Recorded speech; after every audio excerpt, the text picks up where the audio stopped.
The last person I ever expected to see again was the one standing only a few feet away with a smile that once convinced me he cared, yet now looked like nothing more than a carefully rehearsed performance. I had barely stepped into the beautifully decorated ballroom of Oak Ridge Country Club for our 15-year high school reunion when his familiar voice called my name across the room, and in that single moment, every memory I had spent years burying came rushing back with enough force to make my heart skip a beat. I slowly turned toward the sound and found myself staring at Ryan Matthews, the man who had once promised that we would build our future together before walking away as if I had never mattered at all. Time had transformed him into one of the most recognizable politicians in the state, complete with expensive tailored suits, polished speeches, and a smile designed for campaign posters. But behind that polished appearance I could still recognize the same arrogant young man who had always believed the world existed to admire him. Ryan casually walked toward me while several former classmates watched with quiet curiosity, and after pretending to ask how life had been, he looked directly into my eyes and laughed before saying that he guessed I had never found the fairy tale husband I used to dream about back in high school. The conversation around us immediately faded into an uncomfortable silence because everyone close enough to hear understood that his words were never meant as a joke, but as a public reminder of the heartbreak he believed I had never recovered from. 15 years earlier those words would have shattered me because I had once measured my entire worth through his approval, but life has an incredible way of rebuilding people after they survive the moments they believed would destroy them forever. Before I could answer his insult, I heard a familiar voice calling excitedly from across the ballroom, and within seconds my 7-year-old son raced between the guests with a huge smile on his face while proudly announcing that his father had finally arrived. My son grabbed my hand and happily pulled me toward the entrance without realizing that every person nearby had turned to watch what was happening, and as I looked back over my shoulder I noticed Ryan completely freeze while the confidence slowly disappeared from his face. Standing in the open doorway was my husband, Andrew Carter, a man whose reputation for honesty, leadership, and extraordinary success had made him respected throughout the entire country. And the instant Ryan recognized him, I realized fate had quietly arranged a reunion that none of us would ever forget. To understand why Ryan's expression changed so dramatically, you first need to know who I used to be before life taught me that heartbreak sometimes becomes the doorway to something far greater than we ever imagined.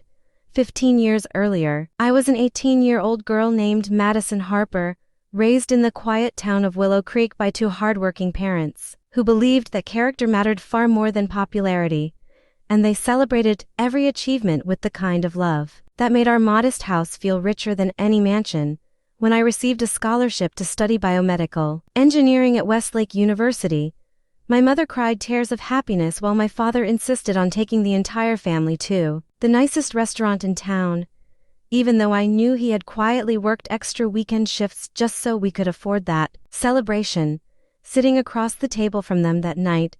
I promised myself I would never waste the opportunity they had sacrificed so much to give me, yet I had no idea that my biggest challenge would have nothing to do with college and everything to do with the person I loved most. Ryan and I had been together since our junior year of high school, and nearly everyone believed we were destined to get married because we seemed inseparable whenever people saw us together at football games, school dances, or weekend festivals around town. My closest friend, Emily Foster, often warned me that Ryan enjoyed being admired more than he enjoyed truly knowing people,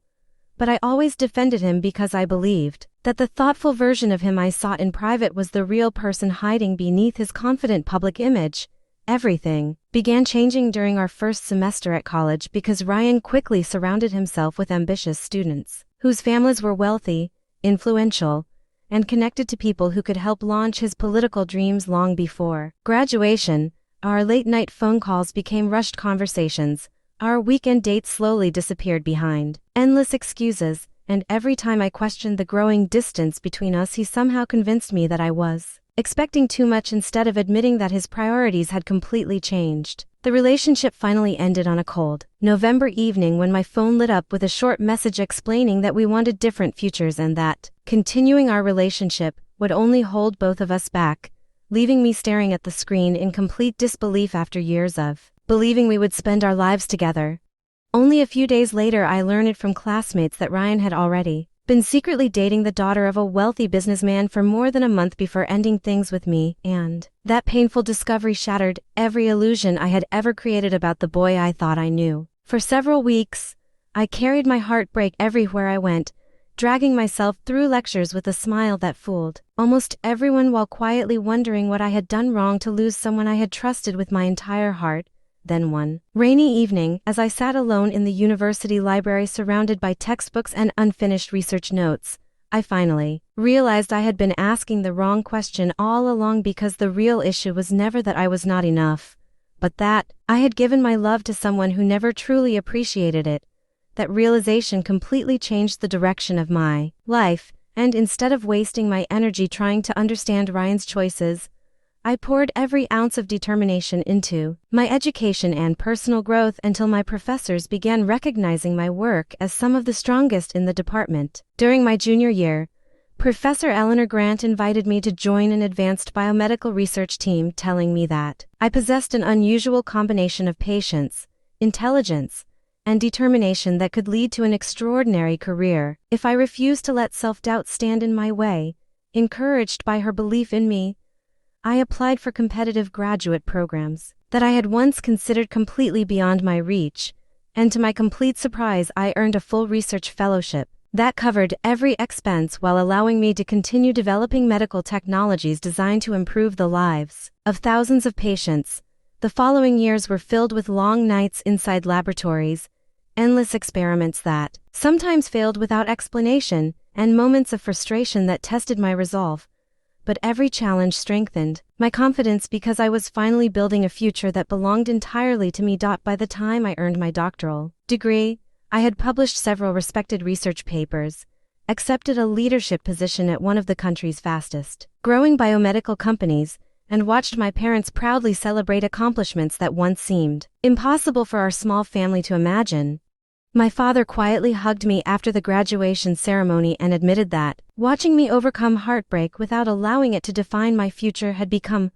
one of the proudest moments of his life, and his words reminded me that true success is measured by perseverance rather than popularity. 2 years later, I traveled to Boston to speak at an international medical innovation conference, expecting nothing more than a busy week of presentations and professional networking. Yet fate had prepared a completely different surprise waiting just around the corner. After a scheduling delay left hundreds of attendees stranded inside the conference center cafe, I accidentally shared a table with a thoughtful entrepreneur named Andrew Carter, and what began as a casual conversation about science slowly became one of the most meaningful conversations I had ever experienced, because, for the first time in many years, I met someone who cared far more about understanding my heart than impressing the room. Andrew never tried to impress me with expensive gifts or dramatic promises, because he believed that trust was built through consistent actions instead of carefully chosen words. And every day he proved that belief by showing kindness in the smallest moments that most people would never even notice. Whether he surprised me with coffee after a long day at the laboratory, patiently listened while I explained complicated research projects, or simply sat beside me during difficult evenings without trying to solve every problem, he made me feel safe in a way I had never experienced before. About a year after we met, Andrew invited me to spend a quiet weekend with his family at a beautiful lake house outside Portland, where I finally understood the values that had shaped the remarkable man standing beside me during a peaceful walk along the shoreline as the sun disappeared behind the mountains.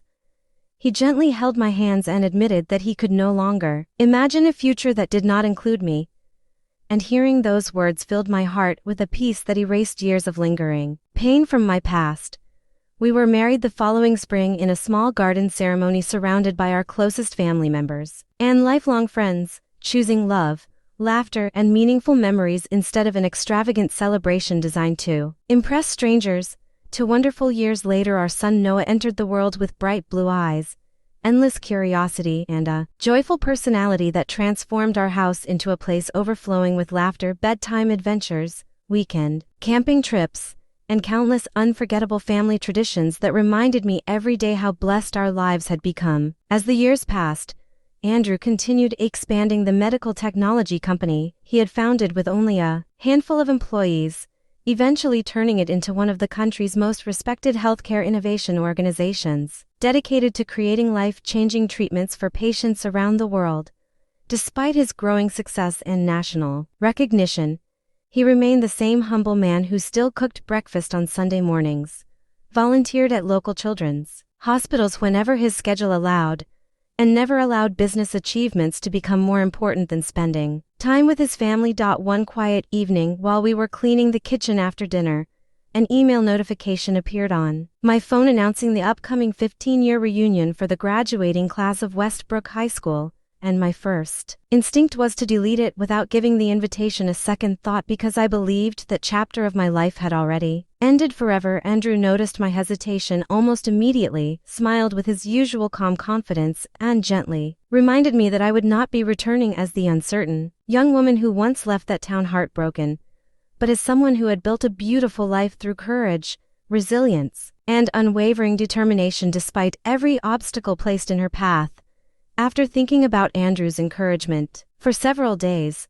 I finally accepted the invitation and decided that I would attend the reunion with confidence instead of fear, realizing that I had spent far too many years giving old memories more power than they deserved. On the afternoon of the event, I chose a simple navy blue dress that reflected elegance without trying to attract attention, while Noah insisted on wearing his favorite little suit because he wanted to see the school where his mother had once dreamed about her future. The original plan was for Andrew to finish an important meeting with several healthcare executives before dropping Noah at my parents' house, allowing me to attend the reunion alone for a couple of hours before we all met for dinner later that evening. As I drove toward the country club, I repeated to myself that I was simply going to reconnect with old classmates and celebrate how far everyone had come, never imagining that the past was quietly waiting to test everything I had learned over the previous 15 years.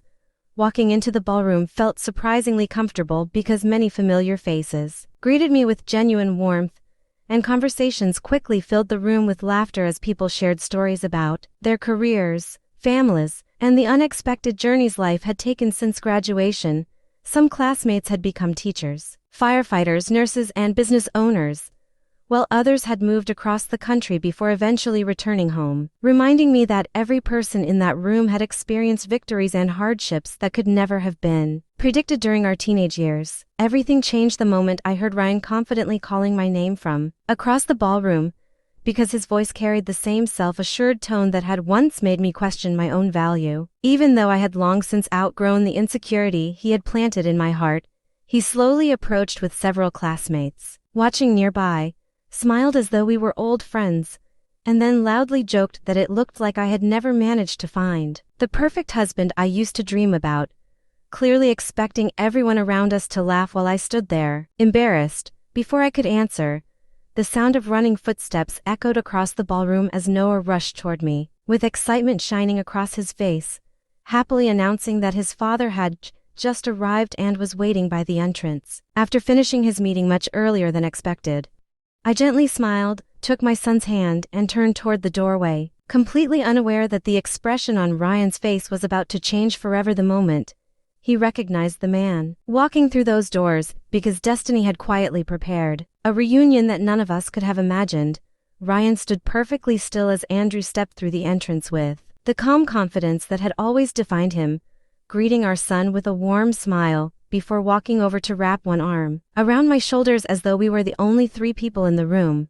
There was nothing rehearsed about his kindness, or the way he looked at me with genuine affection, yet that quiet display of love somehow carried far more power than every polished speech Ryan had ever delivered during his political career. I watched Ryan's expression change almost instantly because he recognized Andrew long before they were formally introduced, and the confidence that had fueled his earlier remarks slowly gave way to visible discomfort that he could no longer hide from the people standing nearby. The reason for his reaction was no secret to anyone who followed state news,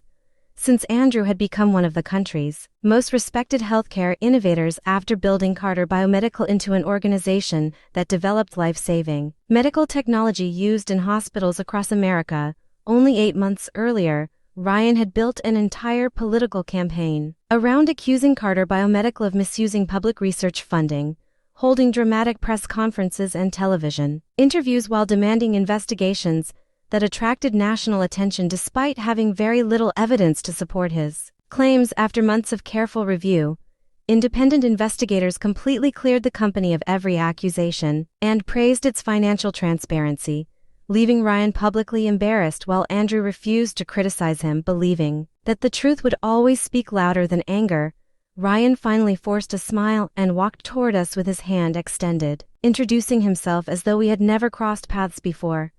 But Andrew simply returned the handshake with calm professionalism and politely said that he was already familiar with the senator's work.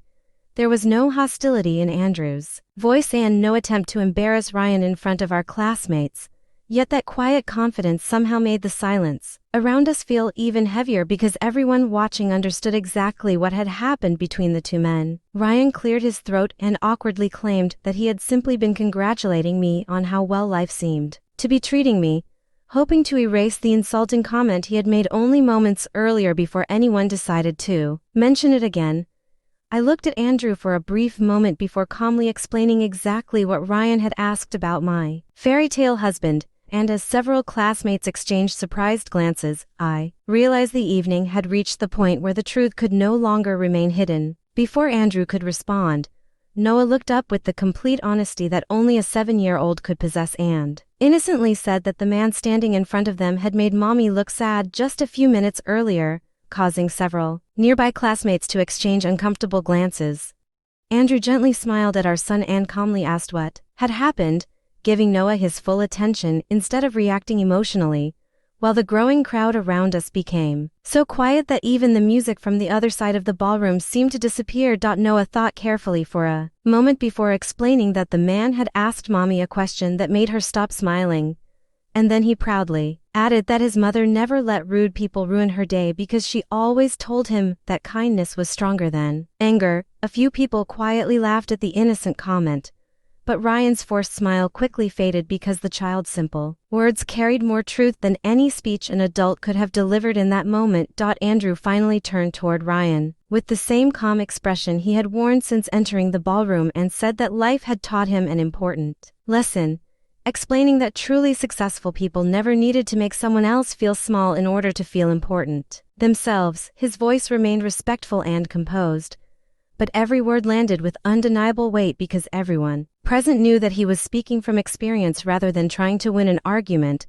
Ryan attempted to defend himself by insisting that his earlier remark had only been harmless humor, yet even he seemed unconvinced by his own explanation as several former classmates quietly reminded him that the comment had sounded far more insulting than funny. For the first time since I had known him, he seemed unable to control the room with confidence or charm because the audience he had once depended on was no longer willing to applaud behavior that lacked basic respect. I looked around the ballroom and realized that the fear I had carried for so many years had completely disappeared, replaced by a quiet confidence that came from knowing my happiness no longer depended on the opinion of someone who had never truly valued me. As Andrew gently took my hand and Noah wrapped his arms around my side, I understood that the greatest victory was not watching Ryan lose his confidence, but realizing that I had already won years earlier by choosing a life built on love, integrity, and genuine happiness. The uncomfortable silence that settled over the ballroom lasted only a few seconds, yet it felt much longer because everyone nearby seemed to understand that something important had just happened without anyone raising their voice or creating a public scene. Ryan glanced around the room searching for the support he had always expected from an audience, but instead he found people quietly avoiding eye contact because they had witnessed enough to form their own opinions about the situation. One of my former classmates, Sarah Mitchell, stepped forward with a warm smile and hugged me, admitting that she had often wanted to reach out after high school because she knew how deeply Ryan's actions had hurt me but never knew whether I would welcome the conversation. Soon another classmate joined us, followed by several more, and before long I found myself surrounded by old friends sharing stories, laughing about forgotten memories, and proving that genuine friendships can survive years of silence when they are built on sincerity instead of convenience. Ryan quietly drifted toward another group, hoping to escape the awkwardness, but whispers followed him wherever he went because people remembered the confidence with which he had mocked me only a few minutes earlier, and compared it with the grace Andrew had shown throughout the entire encounter. No one celebrated his discomfort or tried to humiliate him in return. Yet the contrast between arrogance and humility had become impossible to ignore, leaving a far stronger impression than any dramatic confrontation ever could. As the evening continued, Andrew spoke with my former teachers, congratulated old classmates on their careers, and patiently answered questions about medical research without ever mentioning his accomplishments unless someone specifically asked, reminding me once again why I had fallen in love with him years before.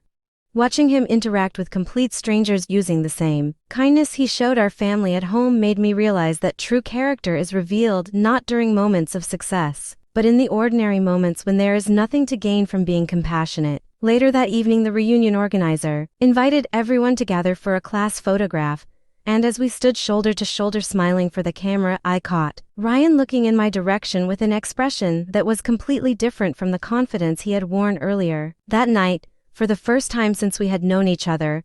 I did not see someone trying to prove he was better than everyone else, but a man quietly realizing that the greatest opportunities in life are often lost the moment pride becomes more important than treating people with respect. As the reunion slowly came to an end, many of our classmates gathered around our table to continue talking,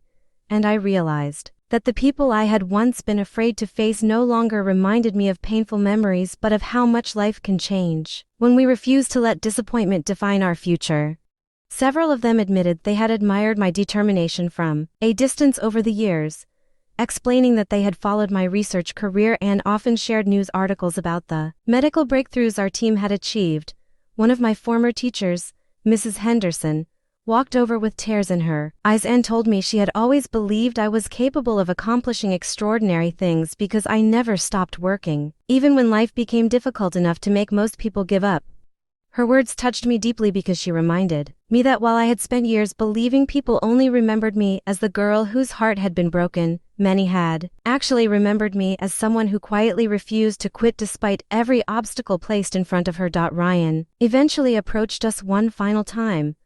but this time there was no arrogance in his voice and no audience he was trying to impress, only a man carrying the weight of choices he could no longer change. He looked directly at me before admitting that he had underestimated me years ago, and that seeing the life I had built made him realize how often he had confused ambition with character, adding that he genuinely hoped I had found the happiness he had once been too immature to appreciate. I thanked him for his words without reopening old wounds because I had learned that forgiveness does not require forgetting the past, but it does require refusing to let bitterness control the future that God and life have placed before us. Andrew quietly squeezed my hand as we listened, and I could tell he understood that my greatest victory that evening was not hearing an apology from the man who had once broken my heart, but recognizing that his opinion no longer had the power to influence the woman I had become. As we walked toward the parking lot beneath a sky filled with bright autumn stars, Noah happily skipped ahead while talking about the desserts he had sampled and asking whether he could wear his little suit again for our next family celebration, making both Andrew and me laugh until tears filled our eyes. In that peaceful moment, I understood that the reunion had never really been about confronting my past, because it had become a celebration of resilience, love, and the beautiful truth that the best chapters of our lives often begin after the pages we thought would define us have finally been turned forever. The drive home was peaceful, and for several miles none of us felt the need to say very much because the evening had already said everything that words could never fully explain. As I looked through the window at the quiet streets passing by, I realized I had finally closed a chapter that had remained unfinished in my heart for far too many years, not because someone apologized or admitted they were wrong, but because I no longer needed validation from the person who had once made me doubt my own worth. A few days after the reunion, several classmates reached out through social media to reconnect, sharing old photographs and kind messages while telling me that watching the events of that evening had reminded them how important humility and respect truly are. One message touched me more than all the others because it came from a former classmate who admitted she had quietly struggled with self-confidence for years, explaining that seeing someone overcome heartbreak and build a joyful life inspired her to believe that her own future could still become something beautiful. That message stayed with me because it reminded me that we never know who is watching our journey or who might find hope simply by seeing us refuse to give up when life becomes difficult. Every painful experience, every disappointment, and every obstacle I had faced eventually became part of a much greater purpose,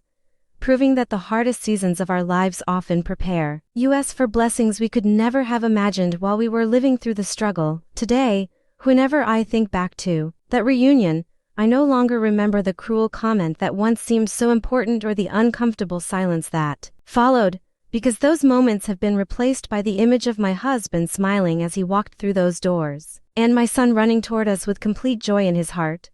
Life taught me that genuine success is never about wealth, titles, or public recognition, but about becoming the kind of person who chooses kindness over pride, integrity over popularity, and love over the bitterness that can quietly steal years from our lives. If my story has taught me anything, it is that the people who underestimate you do not determine your future, because your greatest victories are built through courage, perseverance, and the quiet decision to keep moving forward even when your heart has been broken. Please subscribe to our channel and share this video with your friends and family. We create entertaining and inspiring stories for our viewers, and your support helps us continue making great content for you.